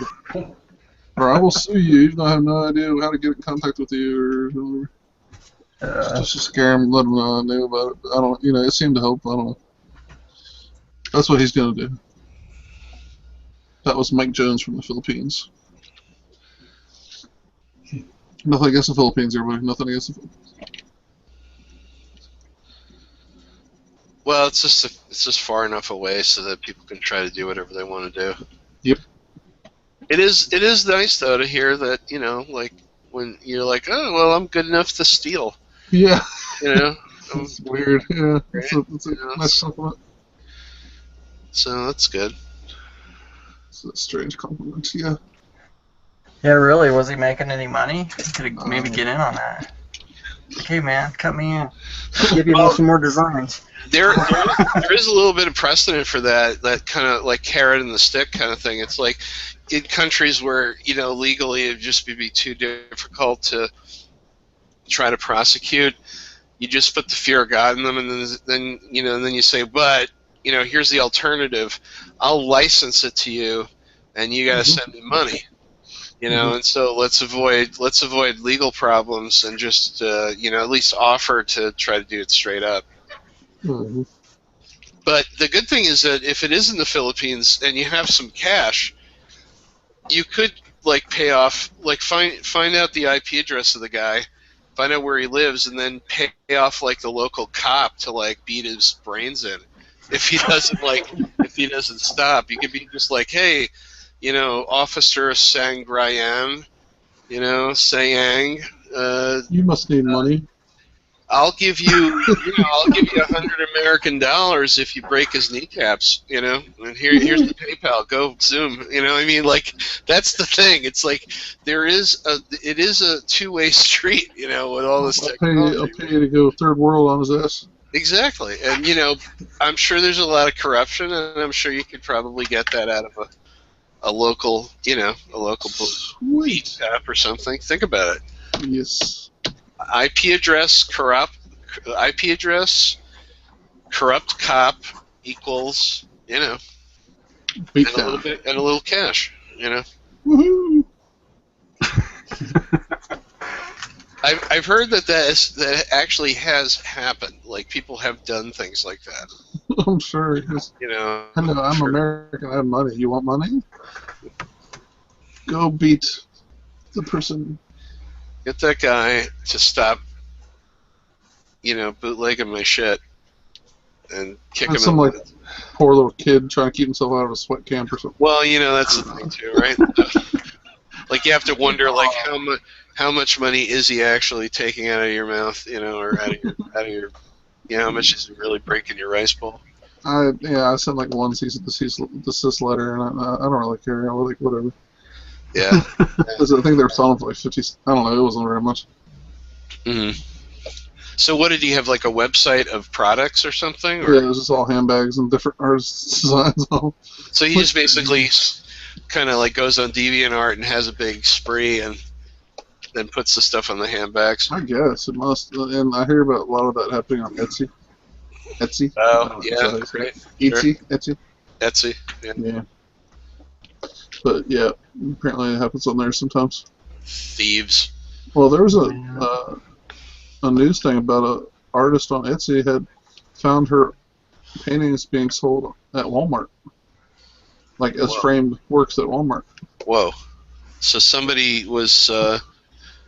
Somebody stole her thing and then pitched it to Walmart, who accepted it, and then. Without even, and why would they know? So. Right. Oh my god. But they You mean like, so they were actually they were prints or helping. something? Yeah, they were definitely hers. I mean, she had the originals, and she could prove it, and Yeah. they were helping. Last they said they were helping her get them straightened up. So. There's like a situation where I would any way I could get a hold of those people, I'd just be like, I mean, that's a businessman right there. Now, there's somebody to hook up with.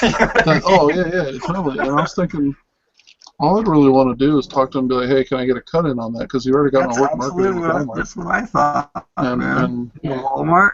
Fuck, yeah, count me in. Yeah, it's basically someone who's smart enough and motivated enough to get products into a Walmart. Yeah. So, yeah. But, yeah, that's pretty blatant, though. Yeah. It's hard to know the full story, but yeah, I mean, yeah, it had to be somebody ripping them off. It's probably like her husband. Well, you didn't give me everything in the divorce.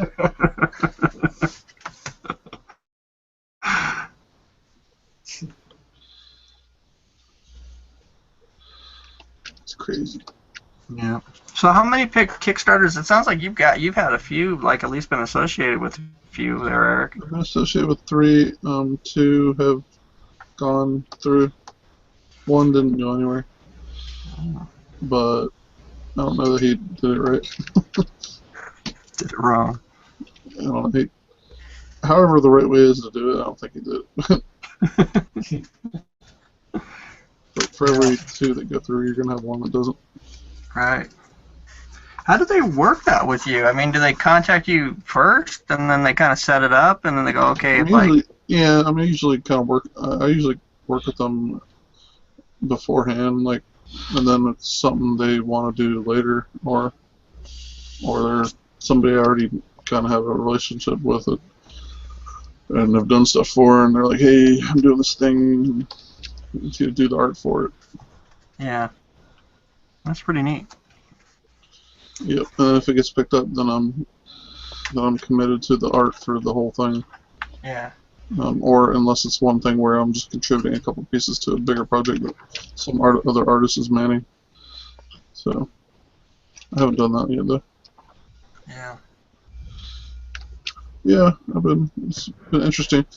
I know that just the thought of it makes my eyes cross, so I'm very glad I don't have to actually deal with it at all. I don't even know. That's what I was gonna ask you. I don't even begin to You ever know thought how it about doing it works. yourself? Yeah, You just put stuff up there and they give you money. What's and wrong? I would just get overwhelmed with all the stuff you got to do to please the contributors. You know, Yeah. that would just drive me nuts. Like you become their bitch basically. I mean, you get the money you want, but you know, you basically got to cater to them. Otherwise, you know, they won't support your book. Yeah. And I'm Because I sure. imagine they can recall it if they wanted to. Yeah. Well, I don't know.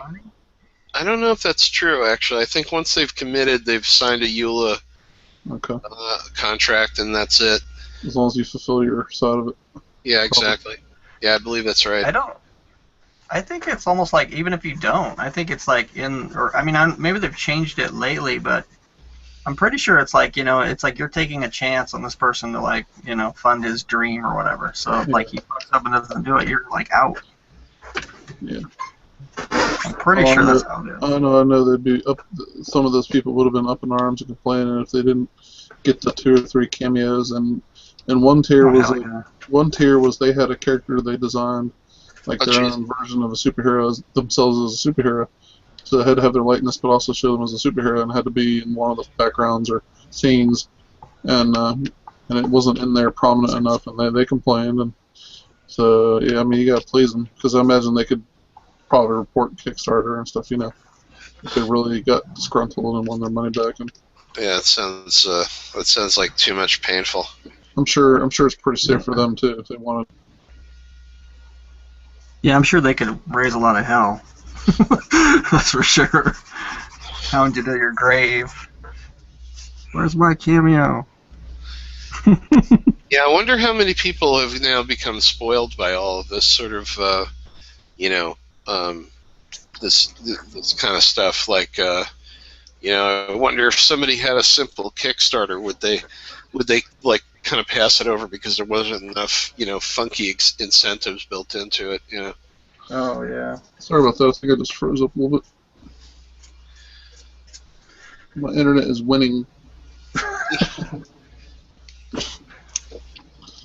Yeah, I don't know. I think possibly. Anyway, it's been. I haven't had a bad experience with it yet, so. Yeah. Sure, it could go south pretty fast. Yeah. If you do it wrong, but Yeah. I don't know if it was on this show. I mean, it was probably like on my own show, but I did read something about the Order of the Stick guys. I'm pretty sure I said it on at least to Peter. But I read something where they basically haven't fulfilled like all of their stuff or their Kickstarter. You know who I'm talking about? The $1 Million Order of the Stick. Oh no. And they have like, I guess if you go to the site, they have like, like a schedule that's out, for another year or something where they're fulfilling and sending books and shit. But that was like 3 years ago, I think. I think that was pretty much before my son was born. that's cool. That's brutal. Yeah, that's way out of control. I have a friend on Facebook who just wrote this screed about, it's been 9 months since the thing's been over, and you're claiming you can't get us books because you've got too many convention appearances. WTF,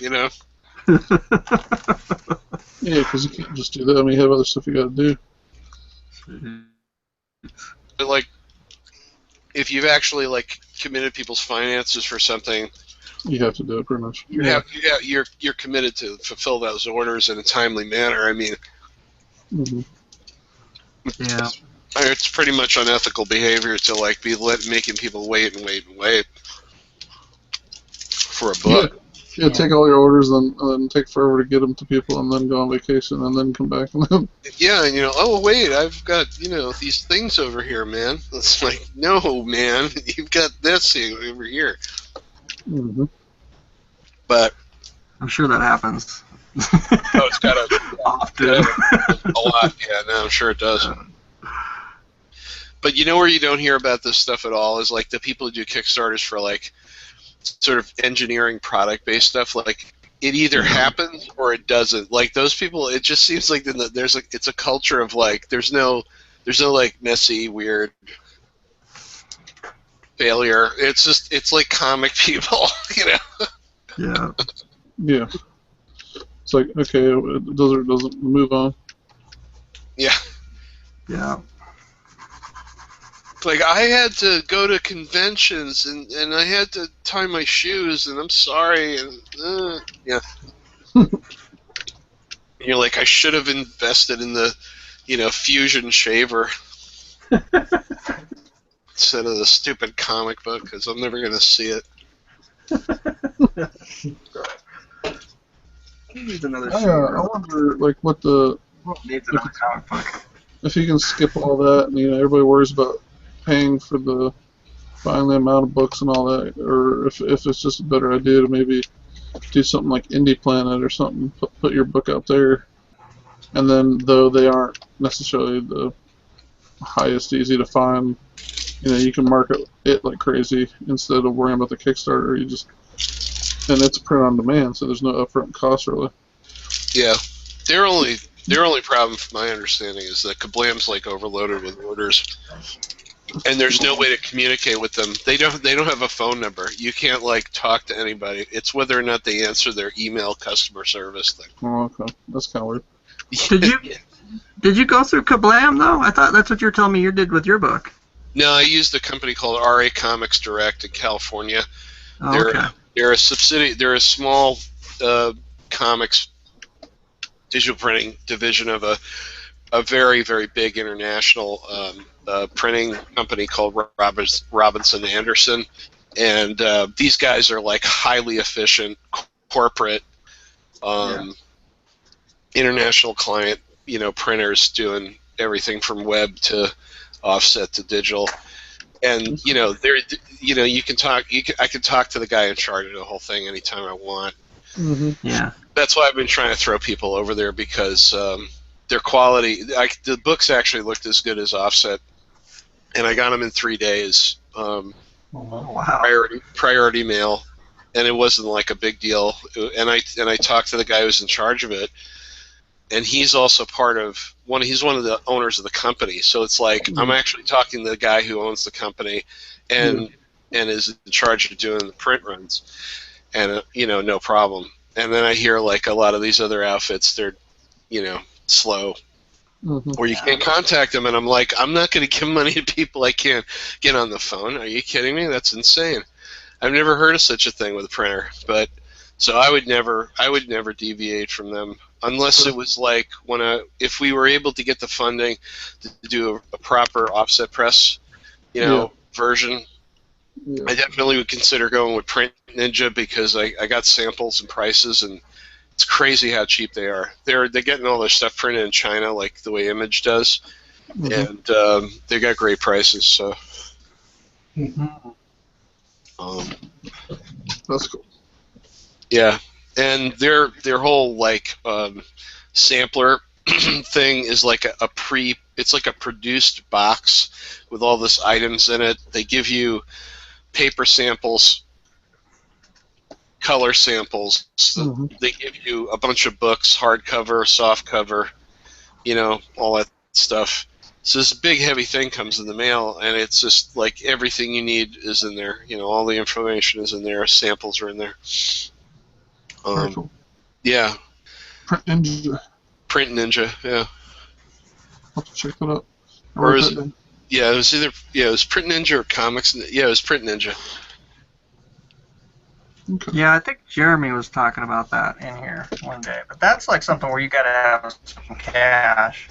Yeah. And some pre-orders to go. Whereas like Indie Planet, you don't need any cash, which some people are in that position too.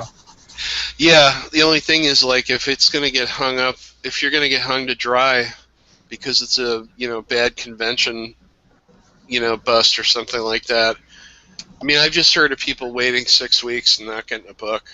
Right. That ordered it, so I'm not saying it happens all the time, but I mean, I've just heard these stories, so that makes me very reticent to. Yeah, I agree.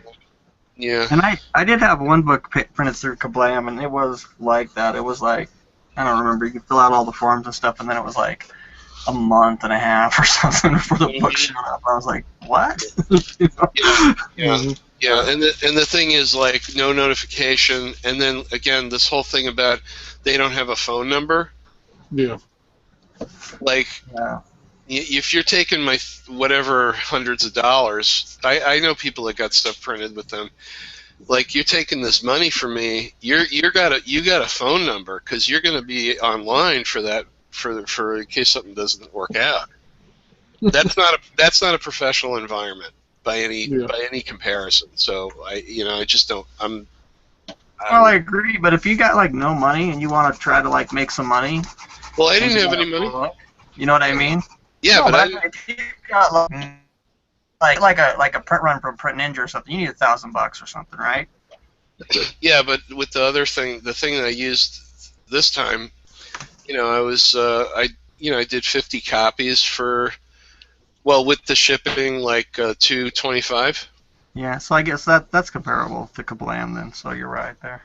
That's what I'm saying. If you get the resources to buy some books from Kablam, then to buy them from the guys that I bought them from, and have rock solid customer service. That was the thing. Yeah. Because that's all I care about. I mean, I care about the quality of printing, but the big thing is, like, can I talk to somebody because something's wrong, or can I email someone and get them immediately, that, like, within an hour that day, because, like, in my case, there were some typos on a page, and I needed to re-upload pages to him, and that happened because there was absolutely tight lines of communication. That's yeah. cool. Because they're a professional outfit that deals with, $1 million clients or something, so they're like, I saw their resume. It's like they're doing all this, like, stuff that's big corporate stuff. Yeah. They got into the comics because they just saw it as another revenue stream, and I think one of the guy's sons is a comic fan, so it was just it seemed okay for them. That's but cool. yeah, I don't know. Yeah, I just yeah, you should. It's RA Comics Direct. Cool. Yeah. What about Comixology? Does anybody know anything about that? I mean, it seems to work. I mean, it was bought up by Amazon. Is it another print on demand? No, they get you into devices. They get you into downloadables. Yeah. Okay. Is there any other print on demand type places? Or, like, you don't want to buy a bunch up front and you just want it so if somebody wants one, they can go buy it. Otherwise, you don't get a lot of backlog. Well, Comics Press went out of business. Yeah. Okay. I don't know if they do comics, but I think that's what I meant when I say Comixology. yeah. Oh, okay. Yeah. I don't know if they do comics or not, but Amazon's print-on-demand thing, CreateSpace, is around. Yeah, some people use it. I know they're cheaper, like graphic novels and stuff. Amazon, even though it's not that hard to get on Amazon. But that's cool. Yeah, and some people use Lulu, although I'm not sure why. Yeah, yeah, they're kind of. Well, just because they don't have the custom sizes, and I don't know the CreateSpace does either, right? I'm not sure. Maybe I'm wrong, but I don't think so. Maybe it doesn't seem like it's very easy to find for customers. Like if you want somebody to find your book, it's not going to find them up there. Yeah, you have to direct them to the page and to the site and all that stuff. Yeah. I'd mess with them a little bit, but it's kind of overpriced. Yeah, Lulu is high. I had a book printed through them like years ago, back before I could find anybody else, and God, man, it was like a comic, and I think I paid like $7 for it or something. You know what I mean? Right. Yeah. Sure. Of course. Yeah. That's basically like using what's the big one that does all the T-shirts and all that stuff and the mugs and whatever? Cafe Press or something. Yeah, it's pretty much like Cafe Press for books. Yeah. It's not. There's no. It's like, here's your $14 single copy. Like, okay. Yeah. No, But I am interested in, like you brought up, what's it called, Comicsology. I'd love to find like an indie guy that's making that work and hear what he's got to say about it. Yeah. You know what I mean? Because I know they let indies on there. oh yeah. And, Yeah. I just wonder if any of them's getting like big sales on there, and people just are unaware of it. Well, and the other one is, you can use the Kindle. There's a comics Kindle App or publication. creator. Yeah, creator. Yeah. And I messed around with it. I haven't put anything up on the site yet, but you can do that too. I mean, it's at the point now where, and they're going to be rolling out a similar thing for the Nook, apparently too. So through a third-party software company. But yeah, so the tools are going to be there. The tools are really kind of there. Yeah. But yeah, Comicsology is the easy one. I mean, I don't know. Yeah, if I were you, I'd go for it with that. The one, your comic on Amazon. I wish I had something else to put up there. I put a couple little like kind of art type books like that, and it's just like like I didn't get any sales, but I mean I got a couple sales, but I didn't really promote it. I just kind of wanted to see if any sales would come from Amazon, And I was kind of amazed that a few came, and then they even paid me my royalties like before. They didn't have like thresholds or anything like that, and right. I was just like, that was super easy. It really kind of like all these people are putting their stuff on the web, web comics, all this kind of stuff. Didn't seem like any comic people are like jumping on the, like the whole. There's a bunch of small indie stuff on there. Is there? For sure. Oh yeah, for sure. I mean, that's who first populated all those services when they started. Like it was the non-entities, who kind of like filled up those things at first. Yeah, I think. I mean, people are still using it. A friend of mine out in Portland who self-published with a friend a book, they're up on there. They just put their stuff up on there last week. And he's been nagging me about that. Yeah. I'm like, yeah, I gotta get it on there. I just want to investigate the digital, like I just want to make sure my creative partner in the book is an attorney, and he would just want to check the contract terms of service, because I'm always very dubious. I'm always on alert with stuff like that, because you never know if a contract might be worded like, well, now that you're on Comicsology and henceforth you're on Amazon, have we signed away our rights to any other form of digital distribution, which they might do, because it's a free service. So I want to find those things out before just throwing it up there. There's a webcomic service. Shoot, I can't Taptastic. Oh yeah. And like I actually contacted them and attempted to get a contract, because they have like TOS stuff and a FAQ, but like they're not saying anything on there about like rights stuff, or specifically. It's just the question. Do I give up my rights to my stuff if I put it on your site? No, absolutely not. All rights are yours. Well, that's not a contract. Yeah. And I said I would like to see the contract so that we can go over it and see if this is something that would work for us. Oh, well, we don't really have a contract. And I'm like, so what you're saying is that you could fuck me over, and you could walk away with the rights to something. You could tell me down the road that I've signed away my right to digital distribution because you just decided that was the case later, or retroactively through my initial signing of terms of service, and now I'm screwed because you don't have a contract, because we're all like fist bumping and stuff. And I'm like, forget that, man. No way. I'm not putting my thing on anybody's third party anything until they have like a very specified contract. Fist bump is a legal binding. Well, that's true. That's true. I'm glad you reminded me. All right. You're right. I know with Amazon though, they have like a thing like when you publish a book, it's like I can't remember what it's called, Kindle or Unlimited or Kindle Select or something, where if you want to sign with